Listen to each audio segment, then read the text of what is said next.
I'm a data scientist. I'm doing the job of the 21st century. Like, how is that possible to be laid off? I'm doing some amazing mathematical modeling. Like, who can replace me? Um, and I realized that nobody cares about your mathematical models. Nobody cares about, how much math you know. Uh, as long as you cannot generate revenue for the company, you're not very useful.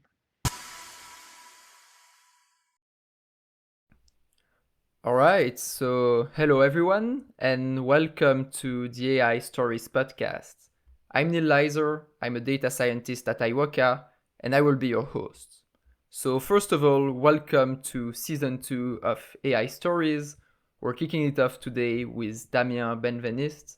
If you don't know AI Stories, we're basically bringing together some of the best data scientists, ML engineers, tech leaders to talk about AI and talk about their career. So today, our first guest is Damien. Damien first studied physics in France and then moved to the US to do a PhD in physics as well. He then actually transitioned to the world of data science. He worked as a senior data scientist, as a data scientist lead, and then he actually joined Sense 360 as a director of machine learning. In 2021, he joins Meta as a tech lead, but he leaves 1 year after to launch his own company, Motivee, where he's now the CTO. So we're going to talk about transitioning to the world of AI at startups, AI at big companies, and how to progress in your career. If you enjoy the show, subscribe to my YouTube channel and please leave a 5-star review. All right, let's start with season 2 now. First guest, Damien. Hey, Damien, how is it Hi, how going are you? today? Very good, very good. Happy to be here. Cool, cool. Very happy to have you and to kick off this second season. First question is a classic one that I ask to everyone. Just wanted to know why AI? How did you actually get into the field? Yeah, so um, I started machine learning. I started to learn about machine learning during my PhD. So I was doing a PhD in between the applied math department and the physics department. I was very interested by mathematical modeling, and I had no desire to become a professor. I knew that, it was clear. So I thought that what else is there for me to do? And being a very immature student at the time, I felt that the only thing I could do was to be a quant trader. I thought that the only thing that physicists could become, if they were not physicists, was to be a quant trader. So I started to study quant trading. I started to study, like finance, quantitative finance, mathematical finance, and was reading papers. And at the time, I found a paper that was about statistical arbitrage, and it was by a professor in NYU. And the paper was a strategy for trading, and it was using PCA at the time. Mhm. And that Principal got me component analysis, analysis, yeah. right? And that got me started into, trying to figure out what is that field of machine learning. And at the time, I started to uh, look at the lectures of Andrew Ng on YouTube and read his notes that are available online. I mean, I know that they changed a bit, but at the time they were like easily available online. And yes, I started to learn about machine learning through his notes, discovering, that field I never heard about. So, you know, just like learning during the PhD, not really knowing if just a curiosity at the time, it was fun. And when came the time to find a job, I applied to many type of jobs, software engineers, data science. At the time, data science actually meant applied machine learning, kind of changed now. Mm-hmm. But consulting even, and the job I got, the job that the people that accepted me as a my first job uh, were people that wanted me for being a data scientist, and that's when I really started to professionally use machine learning. Didn't really expect it though. And did you enjoy that part then to apply data science for in a business setting, I guess?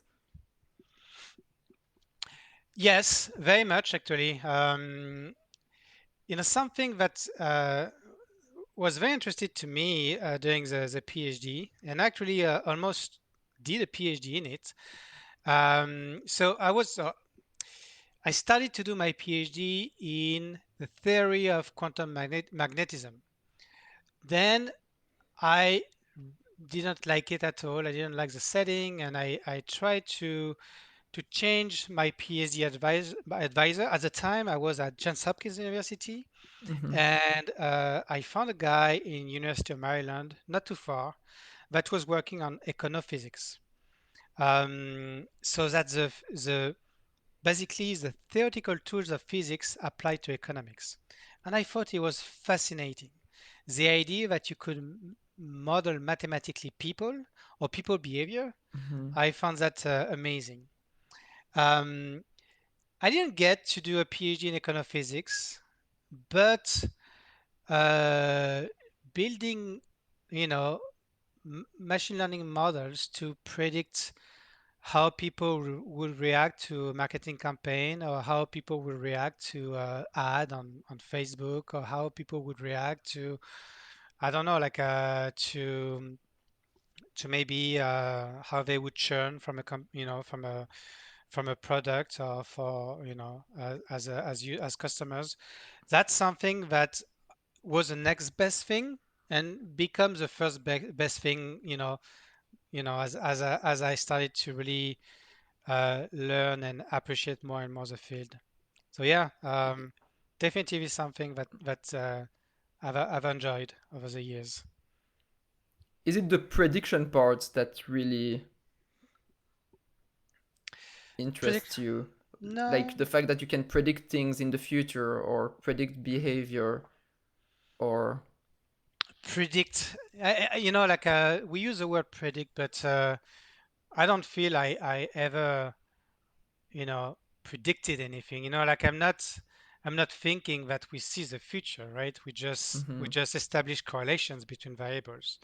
So as such, like the future, we can try to infer it, but it's never really the reality.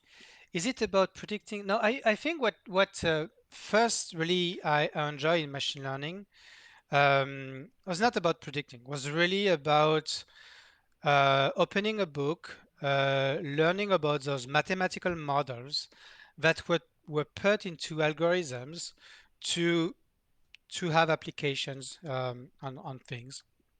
And the first love was really about the mathematical modeling, like learning about how a tree is built, how you do KNN, how do you, I don't know, you do logistic regression, how do you do neural network, Mm-hmm. like those mathematical models. That's really what got me excited at first. And then, the algorithmic part, like how do you actually go from um, a statistical model, like that is doing statistical learning, to actually get a machine to learn? How do you go from a statistical model to an algorithm that uh, get to provide the learning to a machine? And that really was fun to me. Next step was the engineering underneath. You see, like how I'm pushing away the application of machine learning as like all the technical part that excites me, first. Mm-hmm. The mathematical modeling, the algorithmic part, the engineering underlying, machine learning applications, like how do you deploy a machine learning model? How do you expose a machine learning model to a user? How do you measure the performance on online of a model, and then yeah, then predicting things for users kind of fun. But I have to say that what got me going or started and going was a technical aspect, Mm-hmm. and little by little I reach understanding uh, the problems for the users. Okay, I understood the mathematical model, I understood the algorithmic part, I understood the engineering underneath. Now, I tend to care more about how it provides value to the users. Uh, Yeah. it's kind of for a technical person like me, it was kind of a journey to get there. And it's not Mm-hmm. easy, to be somebody that love, you know, technical aspect and to switch your mindset to caring about the users. It's not easy. It takes time. It's interesting because on my side, I think lots of people get interested by the model first, and then they. That's why I think a lot of people want to get into AI. They see those cool algorithms, deep neural networks, or decision Yeah. trees.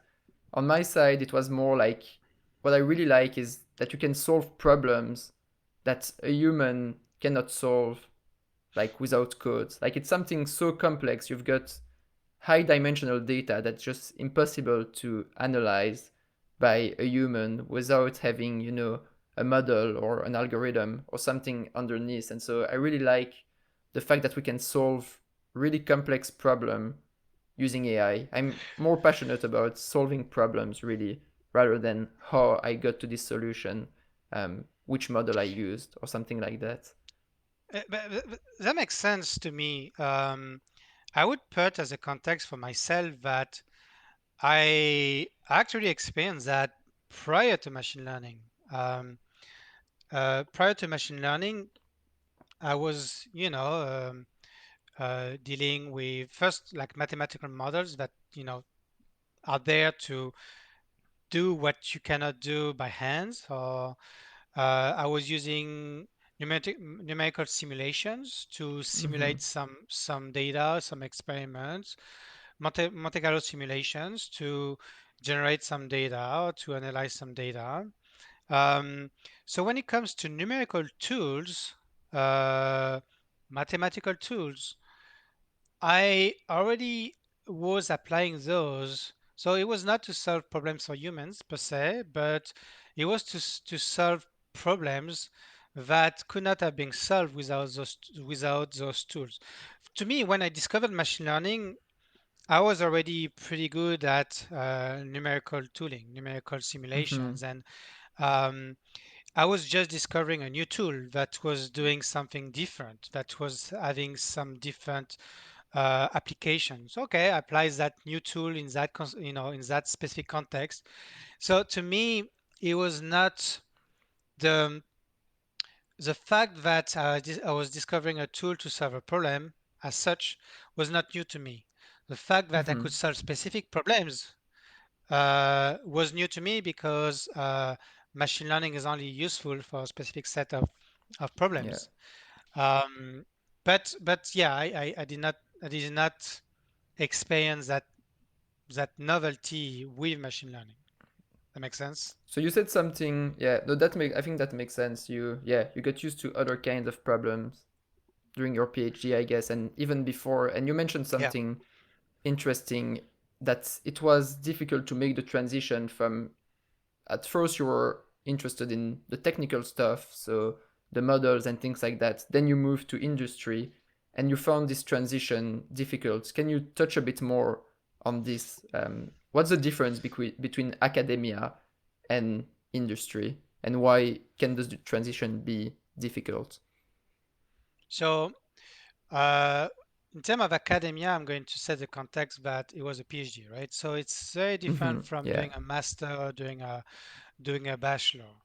In a PhD, you spend months trying to find the perfect question and to get the perfect answer to it. Um, and you don't have a deadline.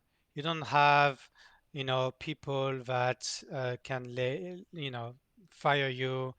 You You just explore the subject for like how deep you want, spend the time you need, and really, there's no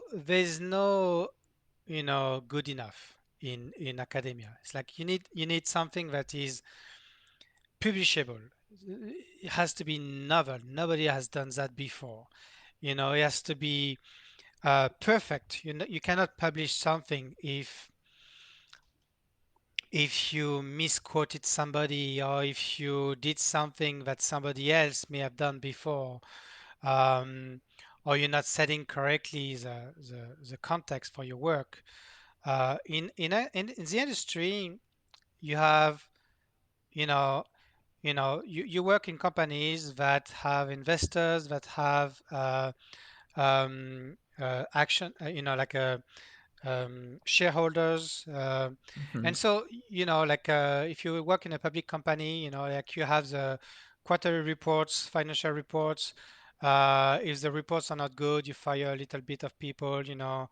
Um, you don't have the luxury of just doing whatever you feel like.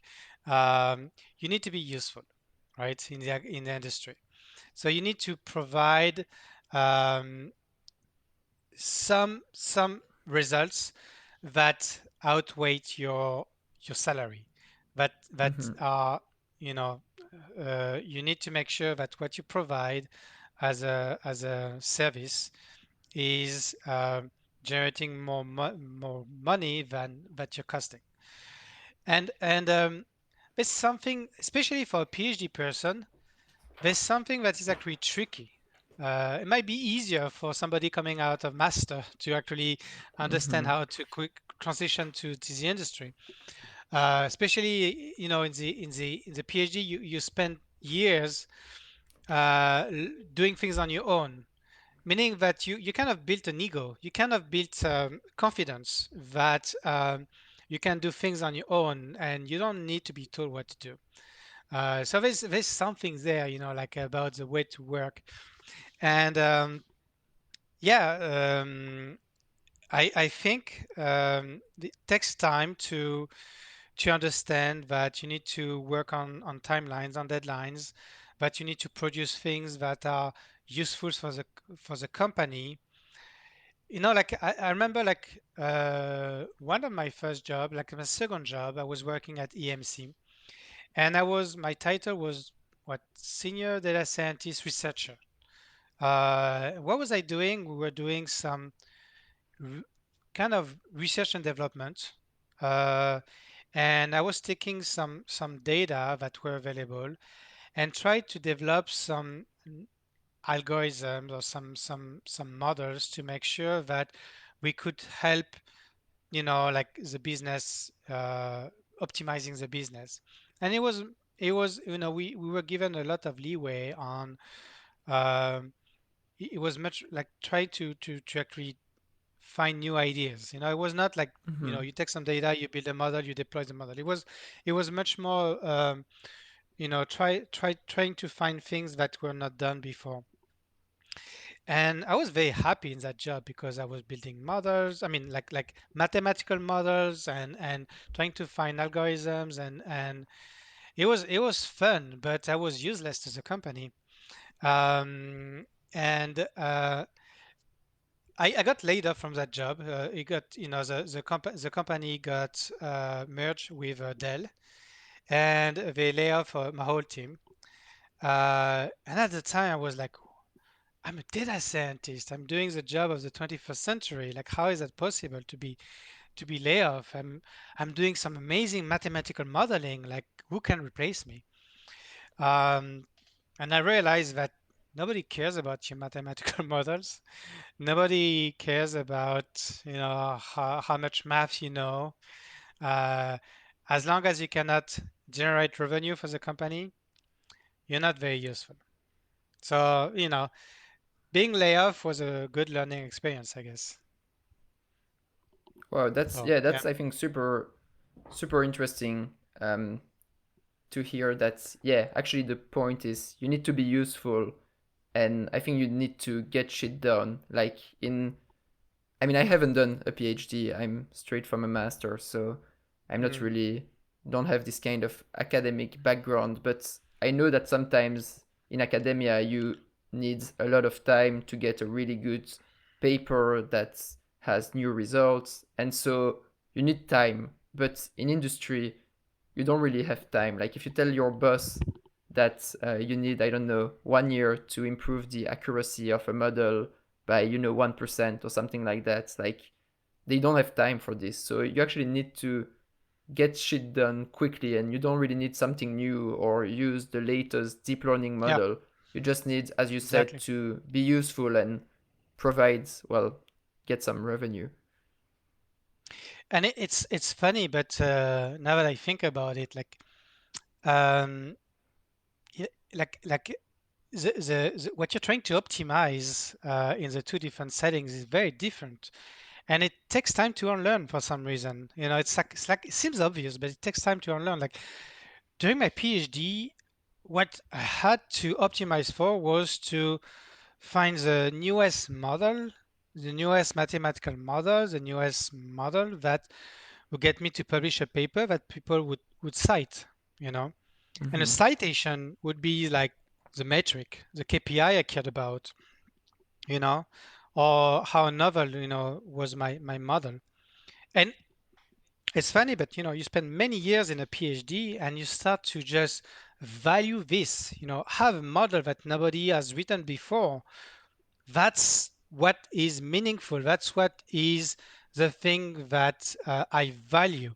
Then you go to the industry. The value is about money. The value is about users. The value is about some other business KPIs. And when you spend so many years valuing the novelty of a mathematical equation, or how incredibly how incredibly close you were to solve that equation, um, it's hard to start to just focus on money and users. And when you start to lose yourself writing an equation, and it's like, oh, that's so beautiful, let's show that to my managers. Like managers, like, I don't care about that. Does that bring money, and it takes time to unlearn that. Like I think uh, like having a PhD is actually not always an advantage, I think, that's when you what that's want what I to wanted be. to ask. Do you think it's a good thing or a bad thing to have a PhD? Because so many people think you actually need one. So what are the pros and cons basically? So there was a time where it was hard to get a data scientist job without a PhD. There was a time when, first of all, data science meant applied machine learning. It's not true anymore. And there was a time where machine learning was about mathematical modeling and complex algorithms. With the newest tools, it's actually very different. And the complexity of the engineering underlying machine learning, i- that shifted. The complexity shifted towards something else. Um, so it was fashionable to hire PhDs. And in the beginning of the 2010s, every data scientist was a PhD. And you had tons of data scientist teams that got created with tons of PhDs in mathematical science, like physics, stats, like engineering, um, and that was very fashionable. So many of those teams were useless. So many of those teams did not bring any value to the company. They were there to, like they were like spinning out some mathematical modeling stuff, that was not generating any money. They had no idea how to extract value from their models because they didn't know how to deploy those. And there were so many teams that were just not valuable. Um, so that's one thing. I think the culture changed. So you'll see many more jobs now where you just don't need a PhD. That's just the reality of things. They just don't care if you have a PhD. You need to be much more of an engineer that you used to be now, which, culturally speaking, historically speaking, does not require, people don't feel you need a PhD for being an engineer. So, things shifted a bit. But I would say this, if you just think about yourself and you want to do a PhD, and you're thinking about, so if you want to become a professor, or if you just have the thirst to learn new things, and you just want to stay in an environment where you just do that, just go to do a PhD. That's fun. You're going to enjoy yourself, right? It's fun. If you're doing a PhD to get a better job, that's, in my opinion, a huge mistake. Um, so it's not false that you may be considered for a higher positions, higher jobs. Like I think, for Mm-hmm. example, if you think about Meta, if you have a PhD, you already get hired at a higher level than if you get in with a master. Mm-hmm. I think it's true. I would not like, you know, you know, be 100% certain on that, but I think it's true. And there are many companies where it might be true. But I think it's missing the big point. Is like, you're wasting 5 years. I mean, in the US, a PhD Mm-hmm. is 5 years, at least 5 years in earning almost nothing. Like, I was paid like $20,000 a year in a PhD. So you make you make you're paid. But if you think about somebody, if you think about your peers, somebody that went for from a bachelor to do to the industry, and somebody that went to do a PhD, somebody that spent 5 years in the industry climbing the ladder, the corporate ladder, getting promotions, and you compare the person that come out of the PhD and that need to get a job, um, think about where those two people will be 20 years from now.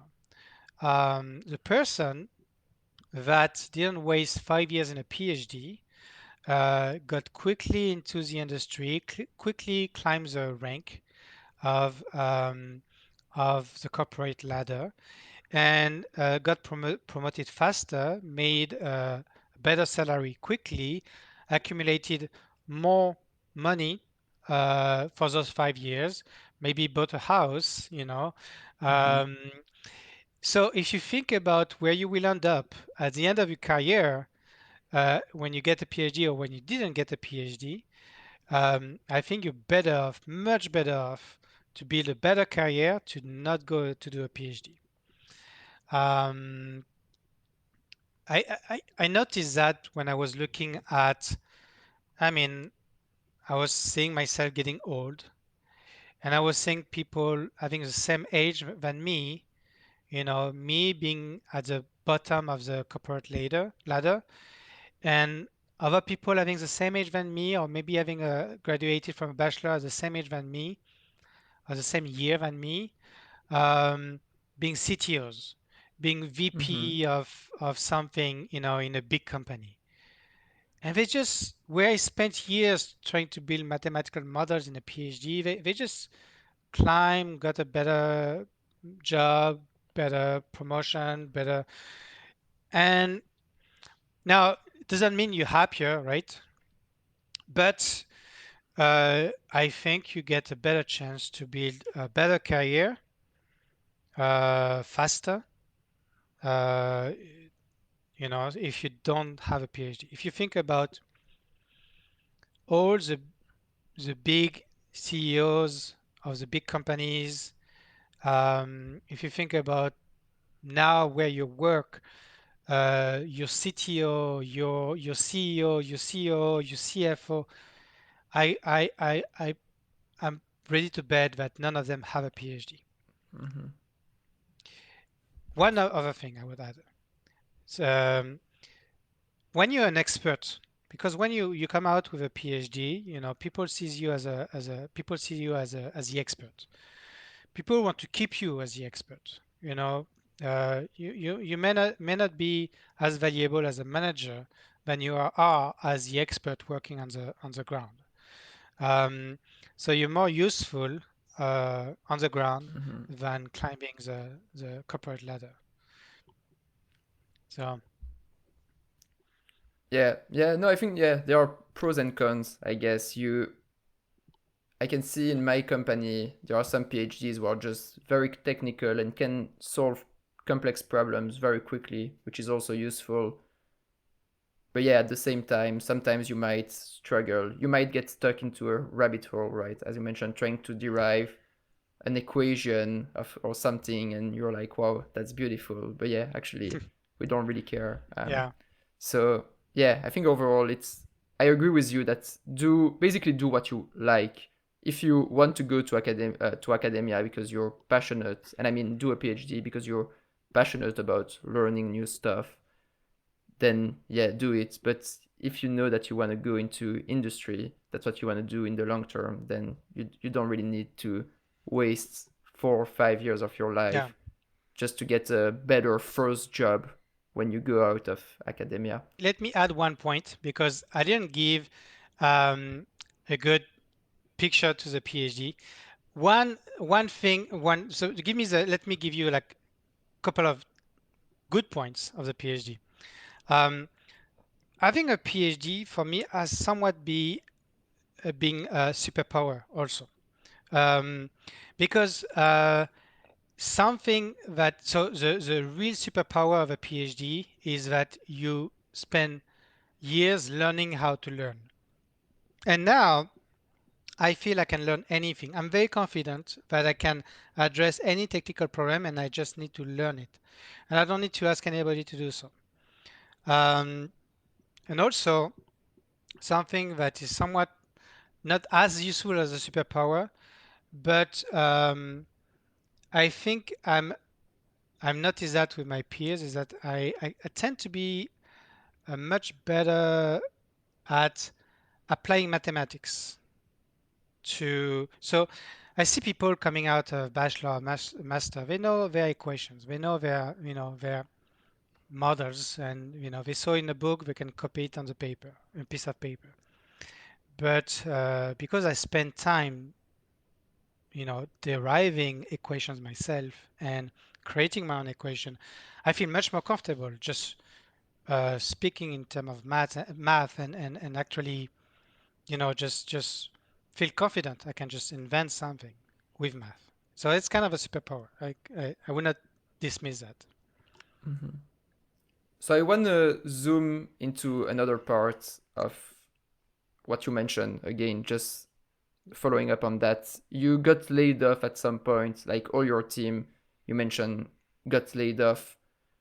There are a couple of things I want to talk about, but the first one that I think is quite interesting is you mentioned the value. You weren't producing value.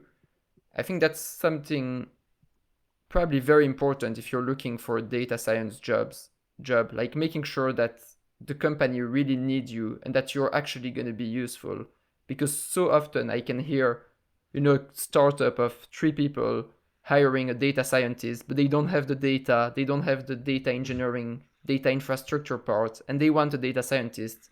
Yeah, You're not going to be useful. And in those cases, as you mentioned, there is nothing you can do. Like, if you don't have the infrastructure to help you, if you're not in a company that has the setup, the right tool that you can use to provide value, you're not going to be useful and you're not going to generate revenue and you're going to be laid off. So is that something that data scientists should really pay attention to before starting a new job?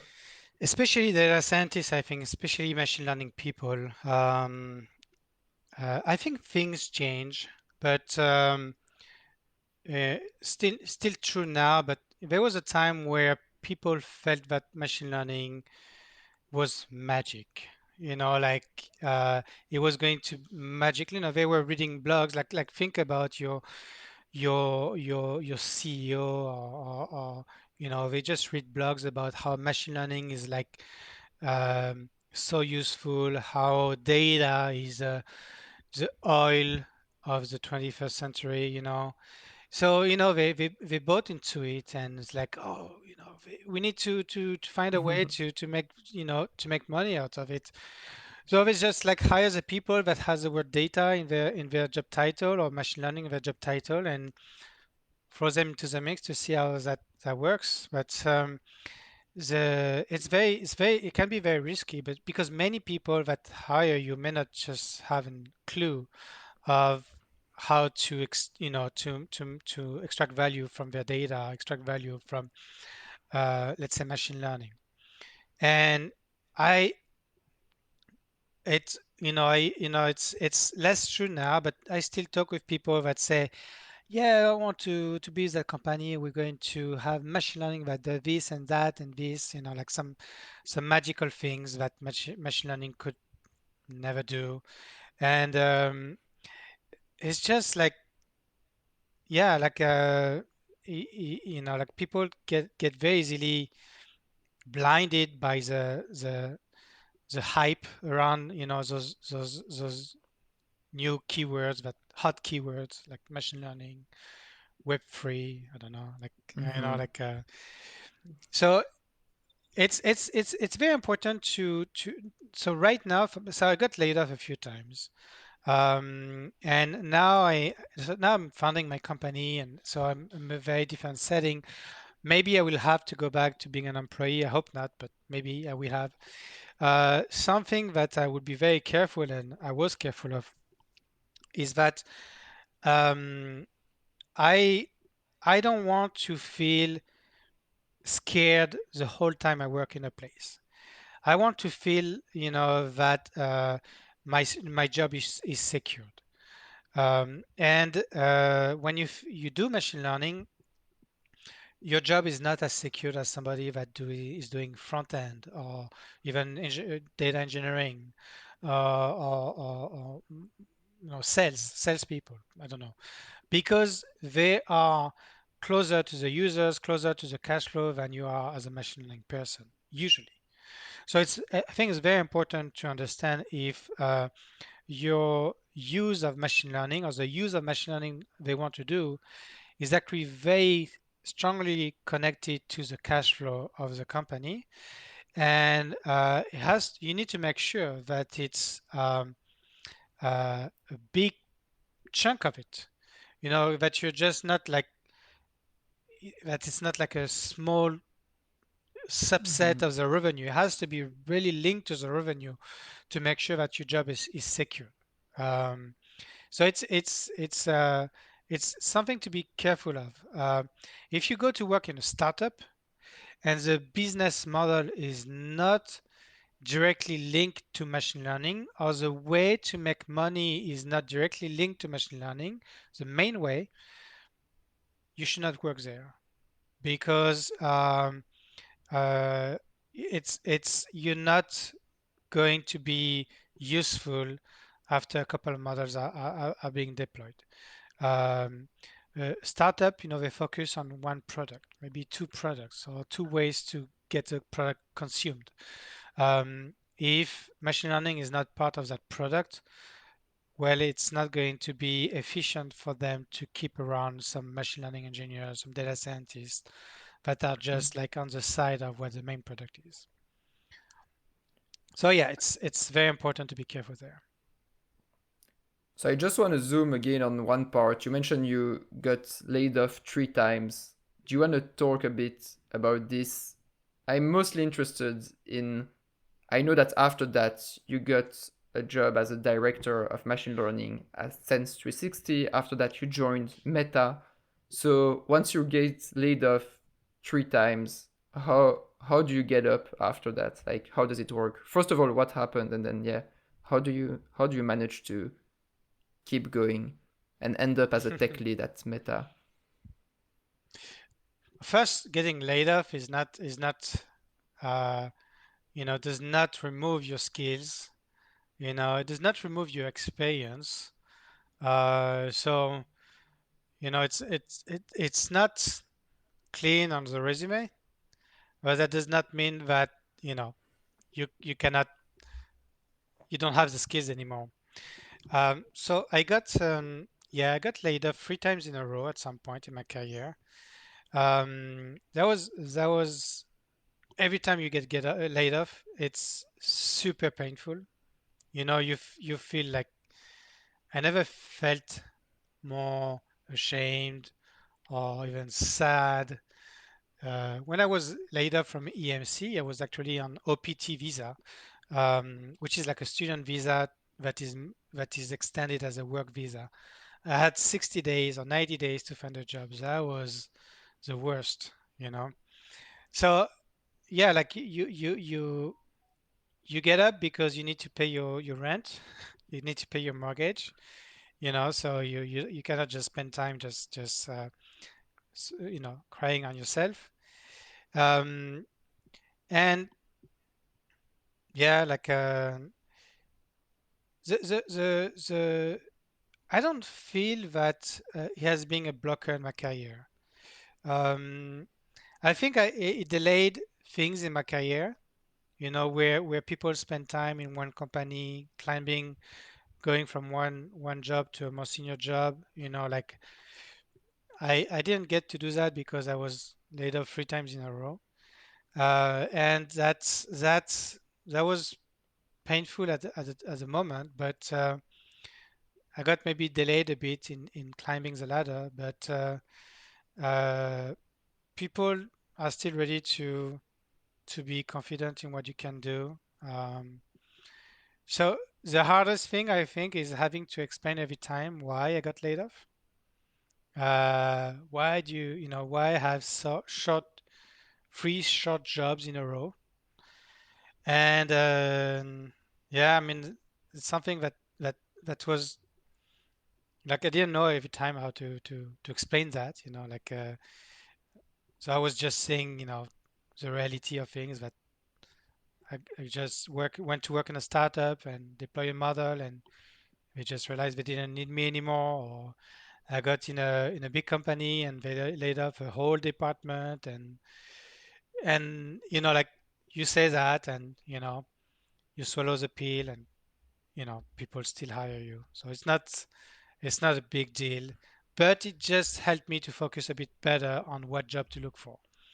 When I went to work at Century 60, Century 60 is a company that was selling data products. As a machine learning person, as somebody that is, um, you know, had spent his whole career with data in his job title, uh, that I felt I was safe in such a company, and I was. So uh, that's something that I've been careful about uh, more and more to make sure that I work in a job that is secure and where I will be useful. Just to put things into context, you had a few experiences after your PhD, then you had this experience of getting laid off 3 times in a row, and then you joined Sense 360 after that, right? Yeah, yeah, yeah. When was that? How many years ago was the Sense 360? Did you join Sense So 360? I started in Science 360 in 2019. Yeah, Okay, 2019, so and so then yeah, oh, sorry. Yeah, just wanted to go back before that. Again, I guess just following up on getting laid off, what I would feel mostly is more my self confidence would go down. I'm wondering if you ever thought of quitting the field, like maybe you realize, oh, data science is not what it is, or it's not as powerful, or maybe I'm not good enough. I don't know. Have you ever had doubt and decided that you wanted to quit the field? Because I guess many people would have probably done that. It's funny because the thing is, like, I didn't have the luxury to feel that I could have quit simply because I didn't know anything else. Like like what the next. I didn't know I couldn't do anything else. That's the only thing I knew how to do. So quitting to do what? That's really the question. So it was not really about quitting for me because I didn't have any other options. Mm-hmm. It was really about finding ways to be irreplaceable. You know, uh, did I say that correctly? Irreplaceable. Mm-hmm. So to I spent years. to try to become a better engineer. I spent years to make sure that um, if I'm in a company and is missing the person that could help me deploy the model or pipe the data to my model or something like that. Uh, I spent years making sure that I would have the skills, the minimum skills as a data engineer or as a machine learning engineer, as a backend engineer, or even as a front-end engineer to make my model useful. So I just spent years fighting instead, getting the skills to make sure that if I'm in a place where I'm at risk, I would have enough skills to um, show why my model is valuable and to not, to remove any blockers in front of me.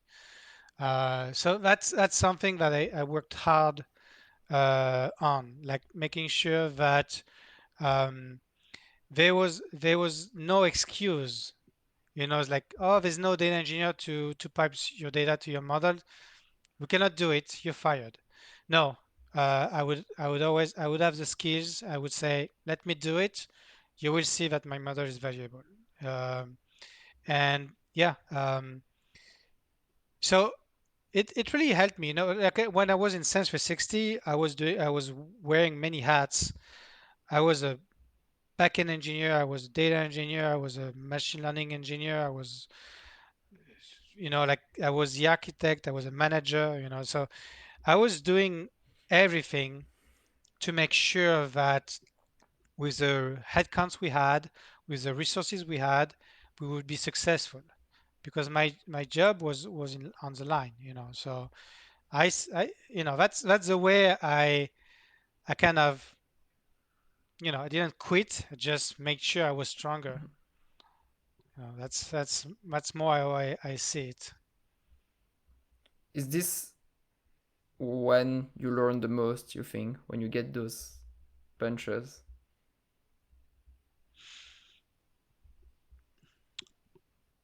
My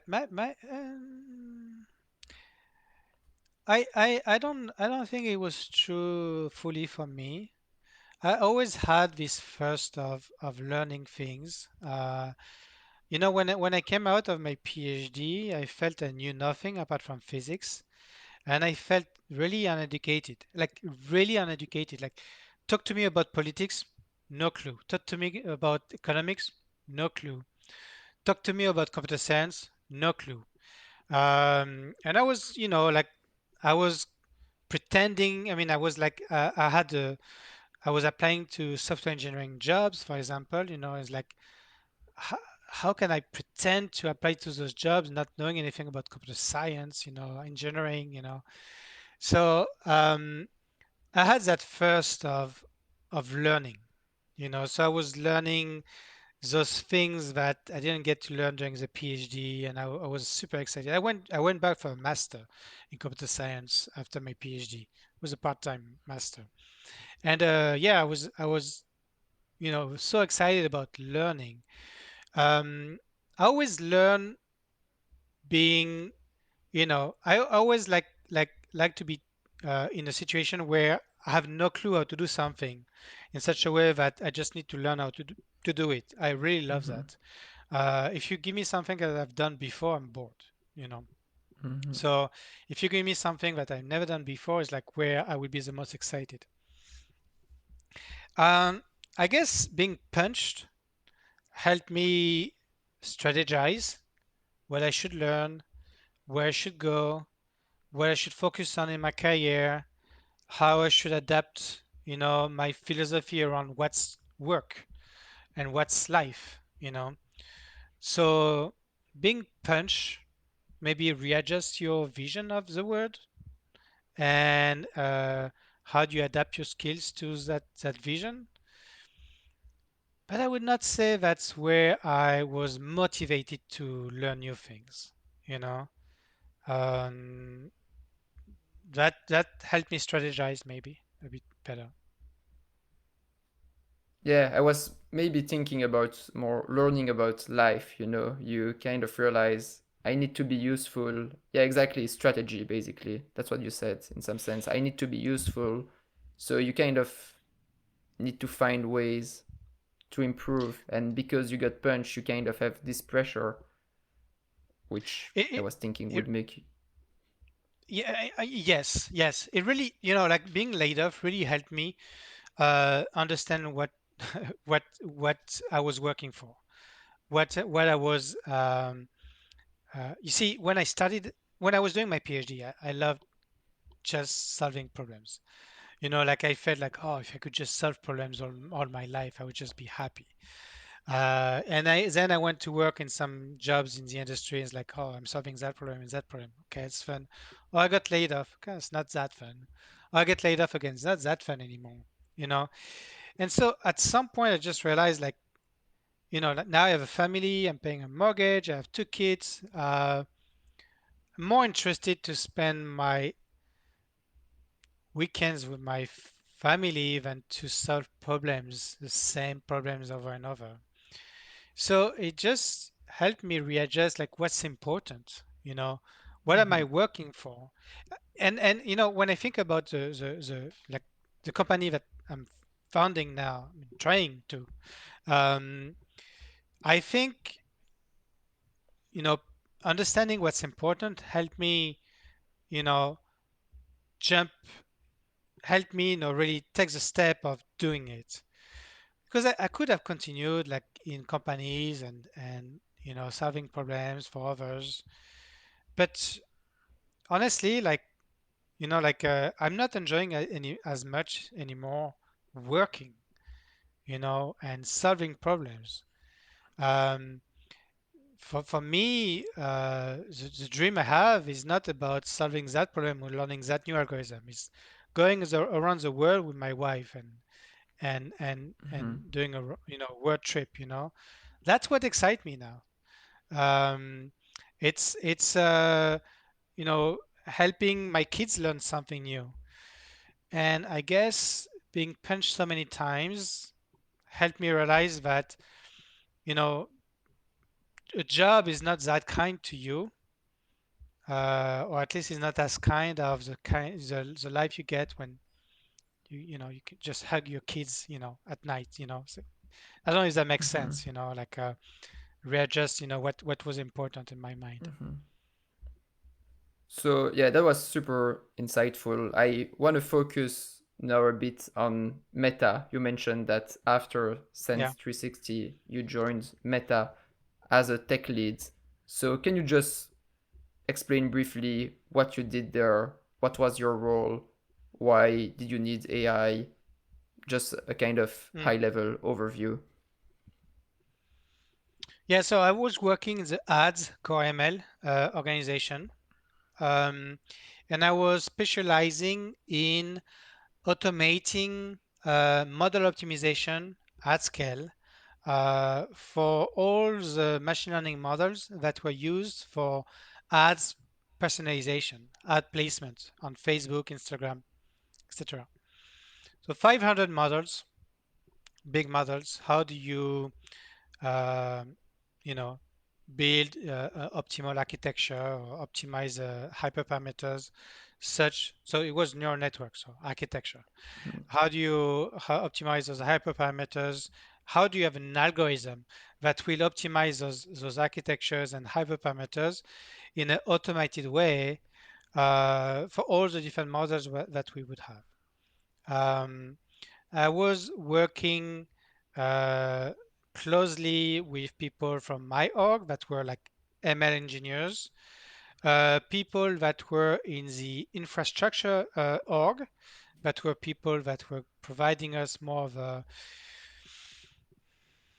yeah, the infrastructure support, like, where does do those algorithms, run, and Mhm. how do they run fast, and how do we make sure that they are, successfully running, and even worked with people that had the title of data scientist. At the time, I had like title of machine learning engineer. Um, for some reason in Meta, a data scientist is somebody that don't do machine learning, but somebody that does more of the uh, data analysis. Mm-hmm. And Yeah. the machine learning engineers are the people that do the machine learning. And those people are, very much engineers. Um, so in Meta, you don't separate like the skills of knowing about machine learning and being able to deploy it, and directly, extract value from it by having engineering infrastructure around it. It's not decoupled. Like in many other places, like the skills of knowing some mathematical models that some statistical learning models that provide predictions, and the skill of being able to expose that model to users is somewhat decoupled, but not in Meta. You need the two in one person, and I think it's a very good philosophy. I really don't think those two skills should be separated now. So combining machine learning and software engineering in some sense. Yeah, machine learning, machine learning is the way it's a way to provide to the machines a way to learn things. If you don't have the skills of a software engineer to make it happen, I mean, you're not doing machine learning. You're doing statistical learning. So it's not the same thing. Yeah, it's I think it's important to be able to cross that bridge. And so, what was your role exactly as a tech Yeah. lead? Like, did you manage teams or people? So as a tech lead is individual contributor, but a tech lead has to manage projects. So instead of managing people like people managers, you manage projects that involve people. So your goal is to make sure that big projects get done, and you basically, like you basically organize everything in such a way that the project is successful. So, you establish KPIs, you establish, success metrics, you establish timelines, you establish milestones, you establish work items. You need to understand a headcount on each project. You need to you need to assign people to the different work items, and you need to make sure that uh, that person gets that work done, while that other person gets that work done, to make sure that the resulting two items can, be fused together in a way. You need to architect the project. That means that you need to establish, uh, like the system design, like Mm-hmm. what is going to be the software architecture, like how do you deploy that, how what engineering resources, like infrastructure resources will you need. um, you need to you need to you need to architect, you need to when it comes to machine learning, there's a big experimental part, so you need to run some experiments to make sure that that project is even viable, you know. And you need to you basically manage those people to make sure that you get a successful result on projects. So yeah, does that make sense? Yeah, no, yeah, that makes sense. And your projects were around MLOps in some sense, because if I uh, understand well, Model optimization. So like I've heard many people calling MLOps many different things. I mean, yeah, that's true. MLOps, I would describe it as being like, how do you optimize? So sorry, how do you automate deploying a model? How do you automate monitoring a model? How do Mm-hmm. you automate switching one model for another? How do you automate yeah, like detecting errors, if you have a problem in your model, like how do you automate like some fallback mechanism to another model or something like that. This to me is more MLOps. It's somewhat disconnected from machine learning. It's very engineering, very software engineering. You just take that black box thing called machine learning and you just, make sure that the pieces are working together. Um, I was I was working on model optimization, which is really machine learning. It's really about how do you, you know, like find the right architecture for so neural network. So if you train a model, you don't want people to by hand try to figure out what is the best architecture. You Mm-hmm. want to have an algorithm that will search the architecture space to make sure that the optimal architecture is there to maximize your performance metrics. That's machine learning, right? So, uh, there's like very different kind of ways to do it. I don't know if you heard about SNAS, which is like I think it's SNAS, SNAS. I hope it's that, where you basically have many different units of architecture in a neural network, and it's a super net, and you basically have you utilize the gradient propagation, the Mm-hmm. back propagation algorithm to actually um, understand what units of sub-architecture should be connected to each other and in what way. So you actually create an architecture by removing little by little some subset of the architecture. It's really machine learning, but Mm-hmm. um, how do you automate it? Um, we had a very, like the most simple process we had when it comes to architecture was um, different architecture elements. Like for example, like you have a transformer layer versus um, a dot product layer.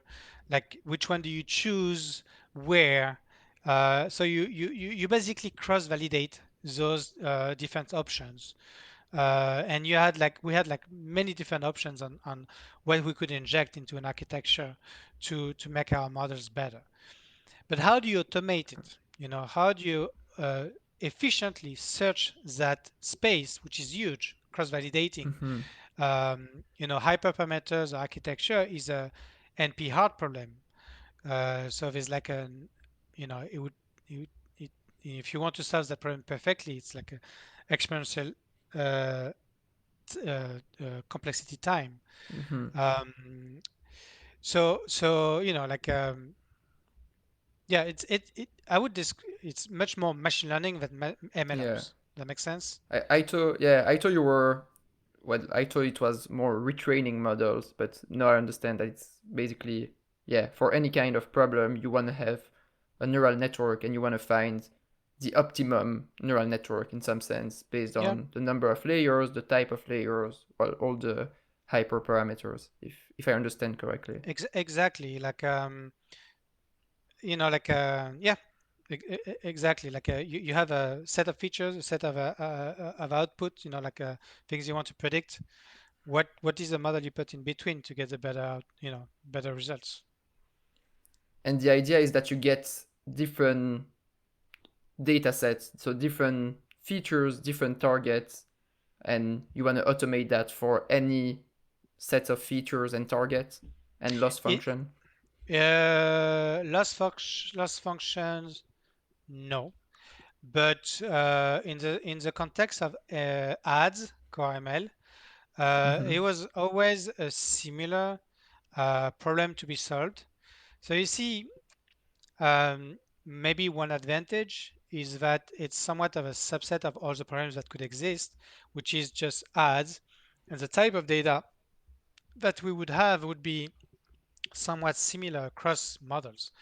So predicting how to place ads on Facebook or predicting how you place ads on Instagram might be a very similar set of data and a very similar problems, right, to solve. Mm-hmm. So if you have an automated way to search hyperparameters on those two different models, um, it's likely that the ways to actually get to that optimal solution would be somewhat similar. Um, so we didn't try to solve every problem, and it was not for Mm-hmm. every loss function. Um, so we could we could constrain maybe the way we were building that automation in such a way that we could just focus on what was a set of problems that were there to be solved. But it was we had 500 models that were trying to use 500 different data sets. You Mm-hmm. know, the architecture paradigms were different, meaning that uh, you know trying to optimize um, a multi-tower neural network is multi-towers neural network is not the same way to optimize a mixture of expert neural network. Um, Two type of architecture paradigms that are used in ads or feeds or other type of personalization problems. Um, the architecture units that underlying those two paradigms are somewhat different. So you need to find ways to adapt for the two and to consider the differences between those two architectural paradigms. For Sorry, what do example, you? I'm because not. Yeah, I'm not familiar with ads. So what's the difference between the two? This mixture of expert and. it's just like you will find in personalization rec engine algorithms you will Mm-hmm. find many different type of architectures. So I'll give you an example. For example, in let's say natural language processing. Natural language processing, you can build a text classification using convolutional network, or you can use LSTM network. You can use the Mm-hmm. two for the same Yeah. problem, the same learning task, right? Well, I'm just saying that in Okay. the context of personalization, where you try to associate an ad to a person, there's many different type of architectures that you can use to actually solve that problem. And it's just, those type of architectures, we are trying to solve the same problem. They were found to be good in one case, less good in another. And in many cases, it was just like, uh, you know, like, uh, researchers in Facebook that, took research papers or even invented new architectures, and that just provided an array of architecture paradigms. A paradigm, would be like convolutional versus LSTM, for example. Mm-hmm. Okay. Like in the Yeah. term of text classification, let's say.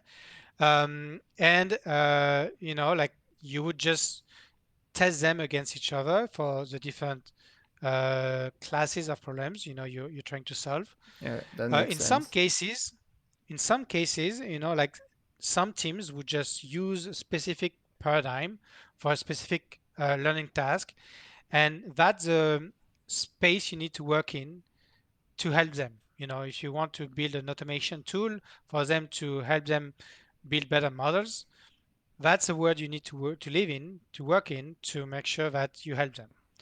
They decided to use Mm-hmm. mixture of expert, network. That's what you need to optimize.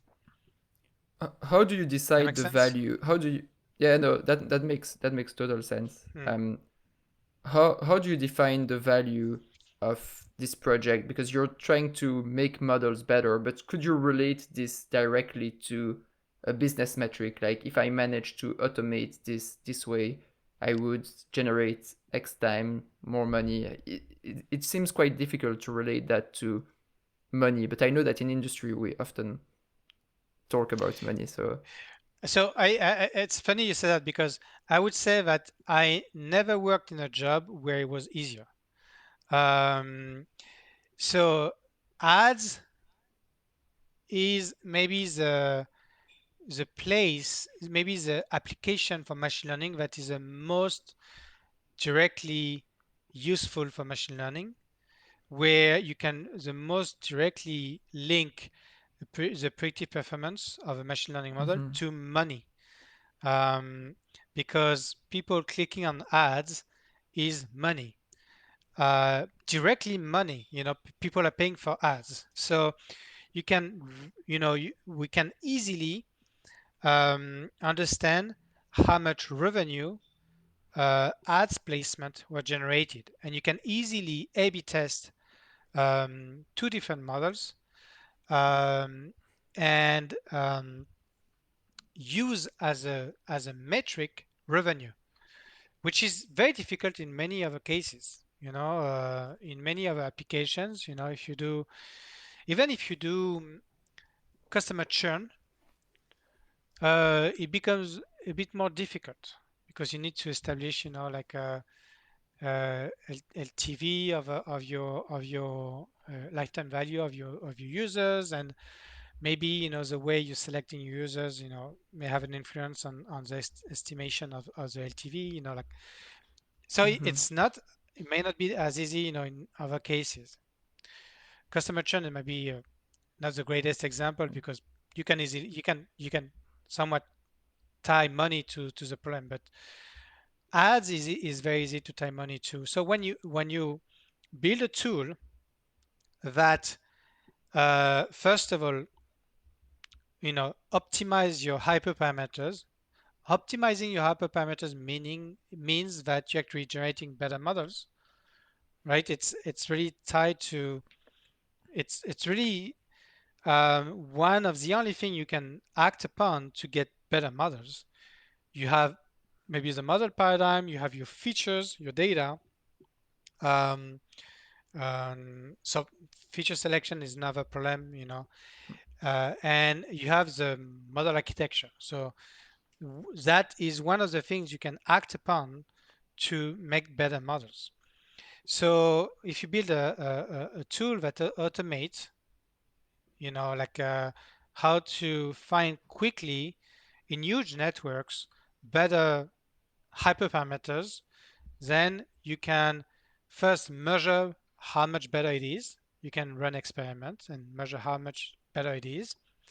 And time is money. So if you're able to provide quicker the same performance for a model that you would get if you spend a lot of manual time trying to optimize that model, mm-hmm. you're still providing value. So yeah, that's a place where it's really, you know easy to measure how valuable you are.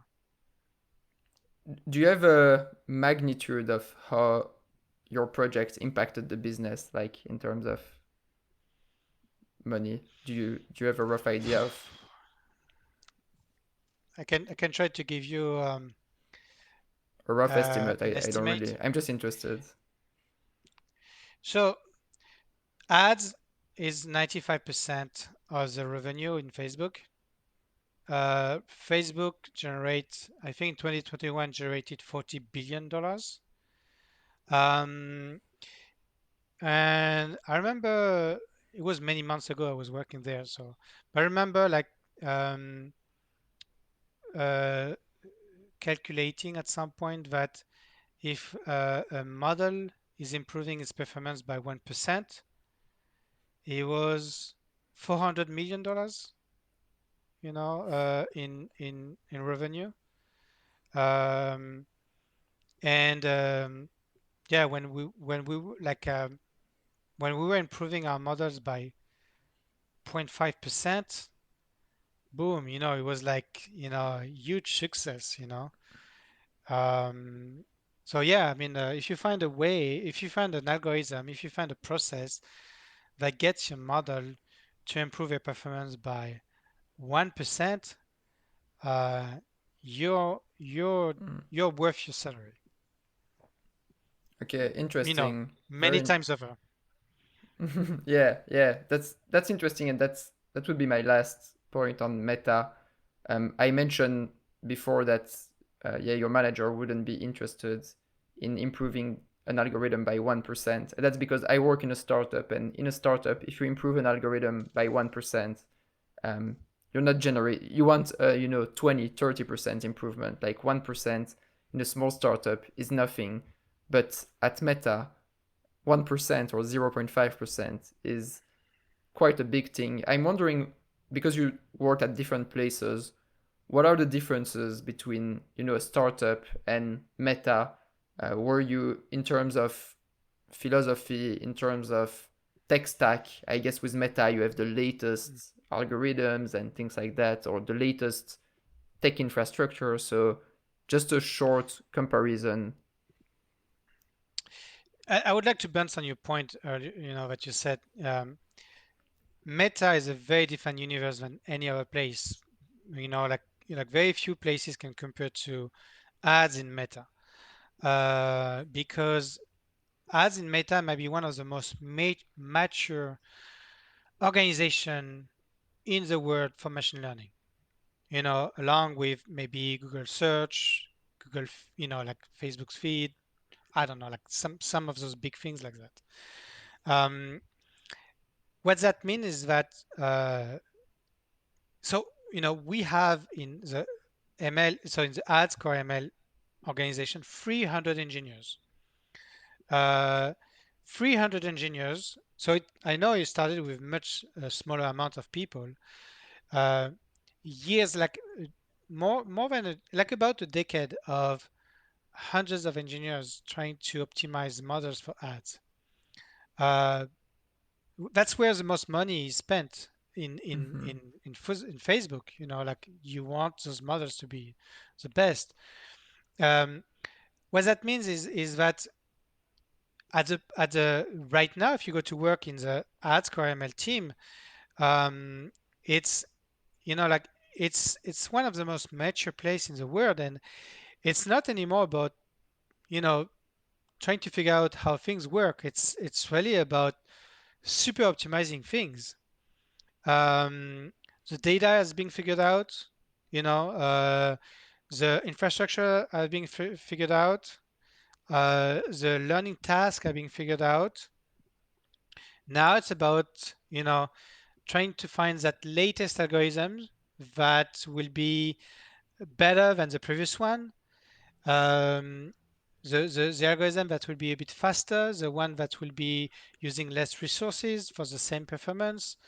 Uh, it's really all about that in that specific organization.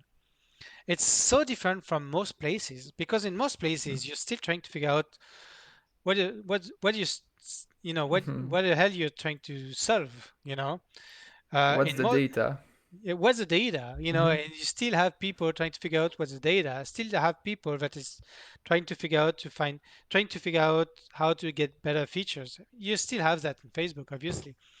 It's been such a long time that you have so many people trying to do that it's now about super optimizing things. So in a startup, yeah, I mean you're not there to super optimize things. You're not there trying to improve your model by 1%. You're there to build a model that you hope will generate value for your business, and it's a big hope because in most cases it's a very small percentage of what the business is about.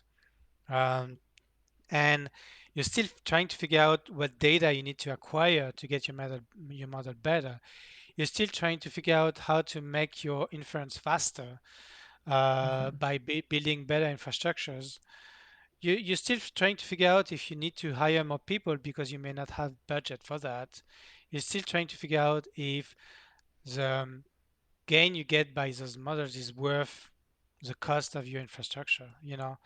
And it's a very different, like mindset. In Facebook, we measure model in watts, like the amount of power that are needed in data centers to fuel those models.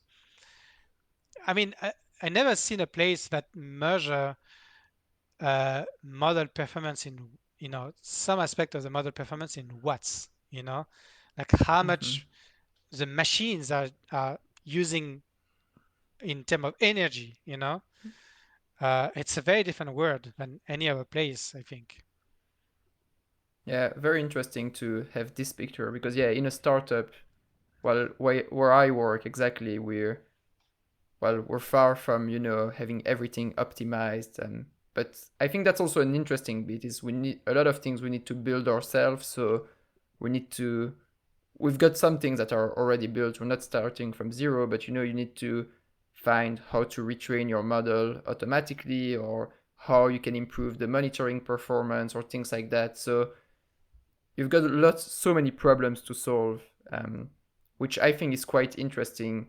I'm wondering if at Yeah. Meta you found that interesting to need to improve the performance by 0.1%. Is this something that challenges you and that you think is cool, or is that why you actually decided to move and Mm. build your company? It's funny because you have much more impact working at Meta than any other places in the world because anything you do is measured in millions of dollars. You know, like it's more true than any other place. I mean, Mm-hmm. aside from Google, Netflix, Yeah. etc., right? Um, but yeah, the idea that you're first of all, the idea that you're working alongside with 300 people that have the same title than you, the same skills than you, or somewhat similar, um, and you feel replaceable. You know, when you're a startup, you arrive with your PhD and you're a data scientist among software engineers. You're like a specimen. You're like somewhat special. Oh wow, you're doing stats. Machine learning. That's great. You're somewhat special. But when you're surrounded by people that have 70% of the people have a PhD, so like yeah, everybody is like you know expert in machine learning. You feel somewhat replaceable. I you're so dependent also on infrastructures. I mean, you're not building anything from scratch in Meta, or at least not in ads. Um, Everything has been figured out for a long time, and you need to use the tooling that is there. And it's somewhat frustrating sometimes because you're dependent on those. So if it's something is broken, that's life. That's there's a whole org that is in charge of that tool, and you can complain to them, but not going to fix it yourself. In a startup, if something is broken, okay, let me fix it. You can spend time trying to solve the problem yourself. Dig into it. It's not too hard. And I have to say that I'm I've spent a lot of my years, learning how to build things from scratch, learning how to tame AWS, let's say, or Google Cloud, and I can use those tools in a way where I can really build things myself, and I like that. I like the fact that, you know, I start from nothing and I get Mm-hmm. something. That something may not have the, $400 million impact, but still, I there's a lot of pleasure in being able to do something from scratch and generating something of value. As small as it can be, there's something fun about it. So it's true that at Meta, I felt that I did not have an impact. Even if I had an impact, if I was not working that day, somebody would just replace me. I was not that valuable in that sense. Was that the reason I left? I don't know. I was very unhappy at Meta for many reasons. That really motivated me to think about what would be my life, from there. I worked in big companies, small companies, startups, got laid off a couple of times. Like, if Facebook, I don't like it. Like working at Facebook, I don't enjoy it. What am I going to do with my life? So it's really motivated me to start my own company because I felt that it was the only things left for me to do, honestly. So I was unhappy. That led me to a different path. I got far enough on that path to feel like I should jump ships, and I did. So that was not the only, the fact that didn't feel that valuable in Meta was not the only reason I left, Mm-hmm. but it was a reason I tried to find other ways to find to sustain my career, I guess. Okay, so let's move to your startup then. You've talked a bit about this, and yeah, you kind of go from very specific optimization of models to building something from scratch. I guess maybe completely the opposite. Yeah, Yeah. what's Motivee? How is it going? How is it being a CTO? Having to build something from scratch, being insecure, no salary. How is life going? Yeah. Well, first of all, CTO is just three letters at that point. Nobody is reporting to me. We are three people in that company: the CEO, the Mm-hmm. COO, and the CTO, right? But three people that have three different skill sets, and it's really about that. We just need to put some titles at some point on ourselves. But right now, Motivee is just early stage startup. We have no funding. We have people that are using the product that they are not paying yet. No revenue, so no salary. Um, so you see, it's a very specific context, right? So where are we right now? So Motivee is the current direction is we are trying to build a tool or tools for employees to be better heard, to find a ways for employees to be better heard in their companies, and for leaders to utilize that data to make better decisions. That's currently the direction, that may change. You know, Most likely will change so early right now. I guess a big motivation of building that tool is twofold. First, when I was at Sense 360, we built a tool called Intelligence. That was a dashboard for insight on market research. I you know, I was very involved in building that tool, and I think that tool has been very successful. That was what led to Century 60 to engage in its next steps as a company. Um, a Insight dashboard that provide the relevant information for people to make better decisions. Um, when I was at Meta, it's a company that really care about listening to their employees. You have surveys all the time. They want to hear your opinion, but I never felt this unheard in a company. I could say things, but I felt it was falling into a void of information, and it was never heard or utilized in a way that I felt was meaningful. That was very frustrating. You say things and nothing happens. Mm-hmm. So it's just surveys I felt was not the right media to express yourself and for people to listen to you.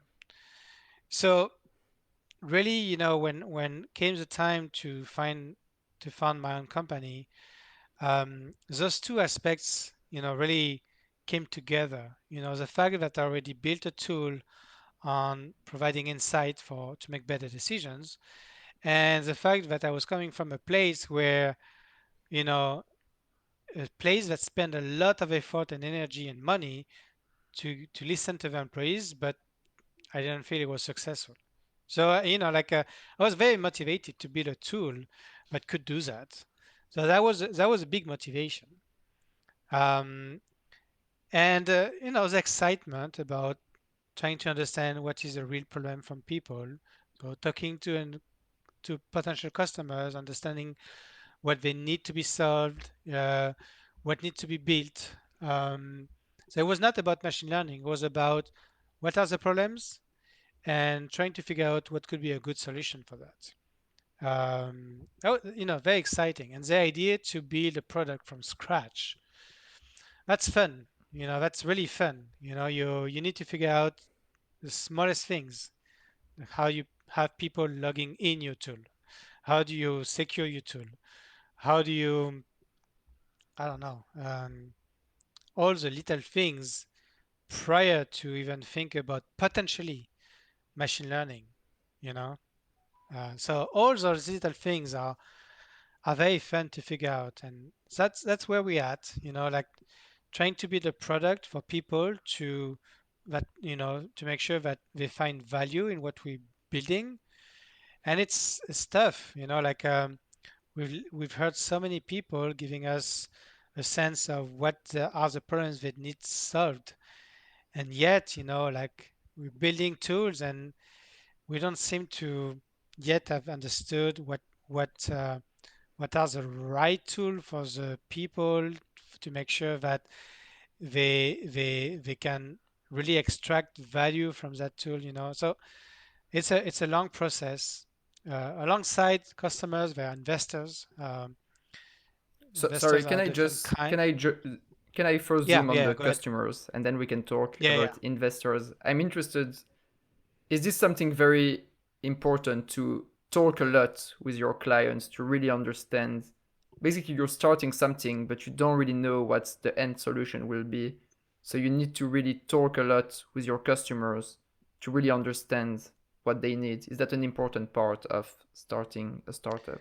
But that's maybe the most important part at the beginning. Like we talked to 100 people. We talked to 100 different customers, potential customers. People that were in the space we were trying to help. You know, we understood the space. Then we went on LinkedIn and we sent like hundreds of messages to different people that seem to have the right title when it comes to being a potential customers. What are your problems? What do you need as a tool? What is lacking in the current tools you're using? Like how much you know dollar value, how much would you value that problem in dollars? So if you understand how much is worth a problem, you understand how much you can maybe make in terms of a business. Because if the problem you're trying to solve is not worth money, you're not going to make any money. So Mm-hmm. yeah, like talking to people, and yet we're still trying to figure out what is a better thing to build for those people. Talking to those people all the time, and it's hard because there's a point where you think you figured out things. You think you talk to so many people and you think you understood what they need, and you build things, and you go down the rabbit hole of building things and optimizing that thing, thinking that that thing is the right thing, and and it's hard to not keep not lose uh, track of the big picture and like is that thing the right thing? So it's important to structure experiments to establish hypotheses on what people what tool would solve a specific problem, test that hypothesis, with a product, build a quick product and see, do you like it? Are you ready to pay for that? No? Okay, Mm-hmm. let's run another experiment, another hypothesis. Um, what do you think about that product now? Would you be ready to pay for it? No? Let's go back to the whiteboard, and there's a lot of trying to figure out what need to be built such that people would be ready to spend money in it. People would be happy to tell you, yeah, I love that idea, but when it comes the time to Mm-hmm. sign a check, it's different.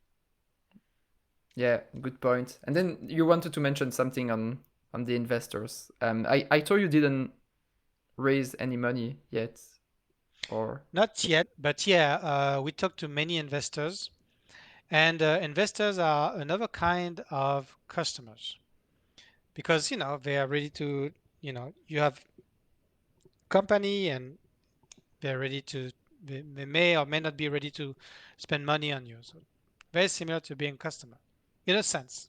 Uh, and they want different things, you know. Uh, when you talk to customers, they have problems to be solved, and it's very simple usually. It's very grounded. When you talk to investors, you come with a um, alphas idea, and they want you to know where you will be 3 years from now. They want you to know like, but how do you get to become a $1 billion company? They want you to know um, how do you how do you what do you have that nobody has? Like what tech do you have that nobody has? So when they see my profile, actually, as a former ML tech lead in Meta, it's like, okay, you here. What will you bring to the table such that your company will have something that nobody has in terms of technology? What proprietary idea will you bring to the table such that uh, your company would be difficult to copy? So it's funny because when you talk to customers, you don't care about machine learning. You don't care about the tech. You care about the problems and potentially a product or a set of features that will solve that problem.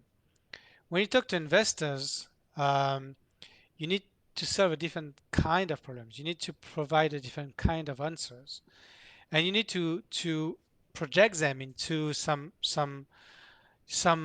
future ideas that will involve some amazing machine learning. Let's say they look at mm-hmm. my profile and they think machine learning. So, what is the machine learning I'm able to think about to make the company very different? That's an interesting thing because honestly, it's not where I want to go. It's what I mean is like right now, what I'm trying to think about is how to solve customers' problems. I'm not interested to try to find some magical future machine learning tech that will be attractive to an investor. But still, that's what needs to be done in Mm-hmm. parallel to providing solutions to customers. That's it's kind of interesting, like I didn't consider that when I went into it. So it's a different Yeah, beast. maybe something about startup is you kind of need to do a lot of different things, and there are lots of things that you're not used to do or that you don't like to do, but you just need to do everything to solve your problem and make your tool or your company work. Yeah, yeah, yeah. It's yeah. I would say that there's a lot of things you didn't think about doing when it comes to things that you're not used to. Um, I don't think I don't feel too out of my comfort zone, honestly, because doing the tech from scratch, I mean, not not at least I actually, having a PhD was a good training for that, I guess. You build everything from scratch, and I've learned to do that in many startups. Um, the fact to talk to customers, it's actually something you do as a data scientist. Like as a data scientist, a big part of your job is talking to people, understanding their problems, framing their problem, a solution into a machine learning one, and trying to make sure that that solves the problem. So here we don't want to frame the problem into a machine learning one, but as a data scientist, talking to people and trying to understand what are their problems and trying to make yourself an expert in their problems is something that I felt I was used to. Talking to investors is not that different from talking to stakeholders. I mean, talking to people that have a checkbook. When I was working at, I don't know, Rackspace or Bluesteam, bigger companies, uh, I had to convince people that they need to give us money to make sure we can achieve what we had to achieve. Um, and we had to make them dream in a sense. So higher level managers like VPs or even like CTOs, like senior directors, we had to give them a sense that what we were doing was amazing. And it was going to generate a lot of money, and Mm-hmm. it was using a tech that only us could bring. There was a similar feeling than what we're doing right now, talking to Mm-hmm. investors. So I don't feel I'm doing something that I was not used to. I mean, I need to adapt the way to do it, but I'm not I'm not new to the game, I would say. And and then That's a good point. That's a good point. I think that actually working in industry and having something that I'm not aware of because I've never built my own startup, but working in industry, having this experience in industry can actually help you a lot when you start building your startup. Like as you mentioned, you need to talk to stakeholders to sell your project, you need to talk to customers to understand what they need, you need to solve problems as well. So it looks like all your experience from various industries, also your PhD actually helped you or are helping you at the moment, since you mentioned you I, don't I feel out of your comfort yeah, zone. yeah. I mean, like there are a lot of people that feel that they need to create their startup after their bachelor, or like they need to jump onto starting their own startup. Personally, this is the right time for me after 10 years of experience, and if I don't count the PhD, um, because I've acquired so much knowledge about users, customers, technology, myself, that now I feel like, okay, I can do it. So maybe I was late bloomer, like late at feeling that have enough confidence that I could do it. But honestly, like I don't think I could have done that 5 years ago. Like tech wise, I would not have felt as confident. I would not have had the skills. Uh, Customer wise, same, and about myself, I needed to feel ready to do it. Like I needed to go through getting laid off. I needed to go through going to Meta and feeling that I didn't like it to feel like I need to do that now. So there's a lot of learning Mm-hmm. experience that I had to go through to feel like that's the right Yeah. time to do it. Yeah, I've got like a lot of friends who are starting their startup already. Far well, they're starting, but lots of people who just straight after uni started their projects, and lots of people are asking me, "Do you want to start something?" And I'm like, I'm just out of uni. Like I've got time. I want to learn for 5, 10 years, and maybe after some point, I'm gonna start launching my own project. But at the moment, I just really don't want. I just want to learn. I like industry as well, and yeah, I don't think there is a rush that you need to start straight away. Just take your time, build some experience, It's also much cheaper because you get a salary, you can make mistakes for another company. I hope obviously not too many mistakes, but so yeah, I think it's yeah, you don't need to rush. Like I really don't want to start my company, and I know maybe at some point in 5, 10 years, once I get a lot of experience, I might start. So I think that's a good point that you mentioned this. I feel the same. There's a dou- there's a double edge though. Um, when I came out of my PhD, I I was making 20K a year. Um, I had nothing to lose to get into trying to build my own startup, right? I had, you see, when I was at Meta, I was making the best salary I ever made in my career. Jumping from that to earning nothing is a big loss. I have a lot to lose. I have two kids, I have a mortgage to pay, I need to pay the schools for my kids. One of my kids is starting like a very expensive private school. It's like there's a lot to lose now that I didn't have, that I when I was coming out of the PhD, it was a different uh, amount of loss that was in front Mhm. of me, trying to start a startup. So, this is double edged. I have much more experience, but I have much more to lose now.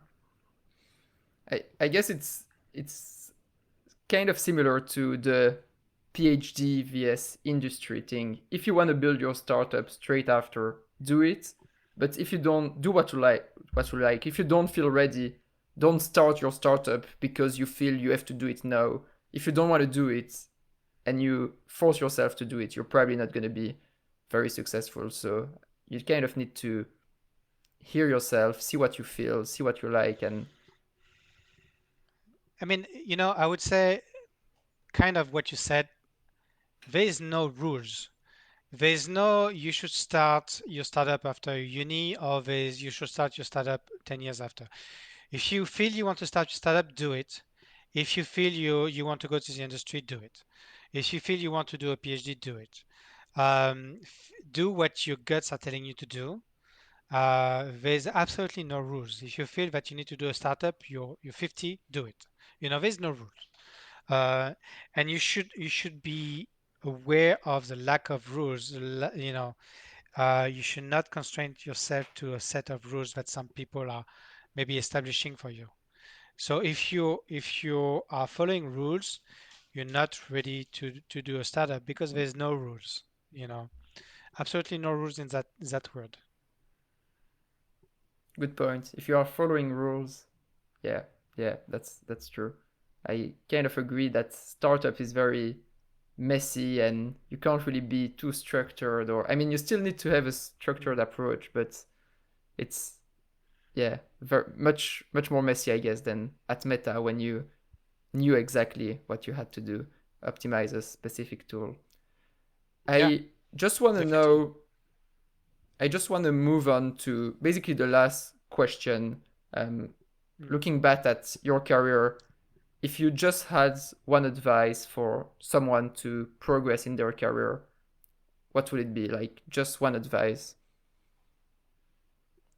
It's a very big constraint on a question.